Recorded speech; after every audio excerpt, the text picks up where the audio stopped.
আয়নাঘর এটি একটি গোপন বন্দিশালা পৃথিবীর ইতিহাসে যা একটি নৃশংসতার নজির স্থাপন করেছে। স্বৈরাচারী হাসিনা সরকারের আমলে তৈরি এই আয়নাঘর থেকে গত ৫ আগস্ট রাতে উদ্ধার হন সাবেক জামায়াত নেতা মীর কাশেম আলীর ছেলে ব্যারিস্টার আরমান ও বহুল আলোচিত গুম হওয়া ব্রিগেডিয়ার জেনারেল আজমি। হাসিনার শাসনামলে আরও অনেকে গুম হয়েছেন, যাদের কোনো সন্ধান এখনও পাওয়া যায়নি। গুমের সঙ্গে জড়িত ব্যক্তিদের দ্রুত বিচারের আওতায় আনার জন্য অন্তর্বর্তীকালীন সরকারের প্রধান উপদেষ্টা ডক্টর মোহাম্মদ ইউনূসের কাছে দাবি জানিয়েছে গুম হয়ে যাওয়া ব্যক্তিদের স্বজনদের সংগঠন মায়ের ডাক।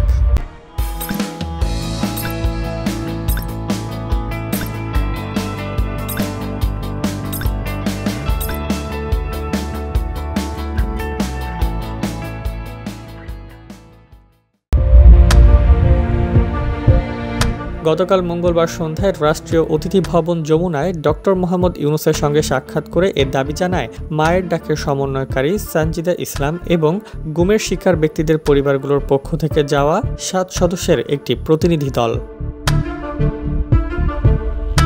পরে সানজিদা ইসলাম জানান, গুমের শিকার পরিবারগুলোর পক্ষ থেকে তারা অন্তর্বর্তীকালীন সরকারের প্রধান উপদেষ্টা ডক্টর মোহাম্মদ ইউনূসের সঙ্গে সাক্ষাৎ করেন। এ সময় তারা গুমের সঙ্গে জড়িত ব্যক্তিদের দ্রুত বিচারের আওতায় আনা এবং গোপন বন্দিশালায় এখনও যারা আটক রয়েছেন তাদের মুক্তির ব্যবস্থা করার দাবি জানান। তিনি বলেন, প্রধান উপদেষ্টা আমাদের আশ্বাস দিয়েছেন গুমের সঙ্গে যারা জড়িত আছেন তাদের প্রত্যেককে বিচারের মুখোমুখি করা হবে।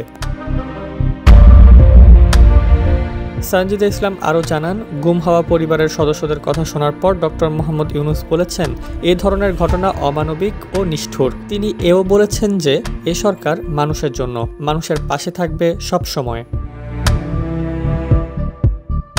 এর আগে মঙ্গলবার বেলা ৩টার দিকে হেয়ার রোডে রাষ্ট্রীয় অতিথি ভবন যমুনার সামনে বেশ কয়েকজন গুম হওয়া ব্যক্তির পরিবারের সদস্যরা অবস্থান নেন। তারা নিখোঁজ স্বজনদের ছবি ও ব্যানার নিয়ে যমুনার পাশের রাস্তায় বসে পড়েন। এ সময় তারা আওয়ামী লীগ সরকারের আমলে গুমের শিকার স্বজনদের ফিরিয়ে দেওয়ার দাবি জানান।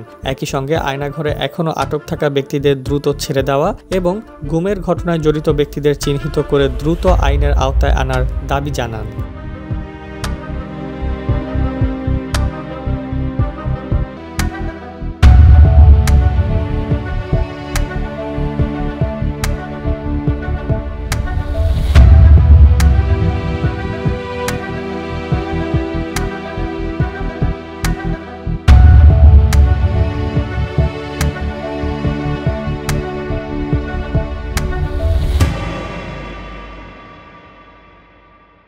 ইডেন বে কক্সবাজার সমুদ্র সৈকতের উপর নিজেদের একটি ঠিকানা।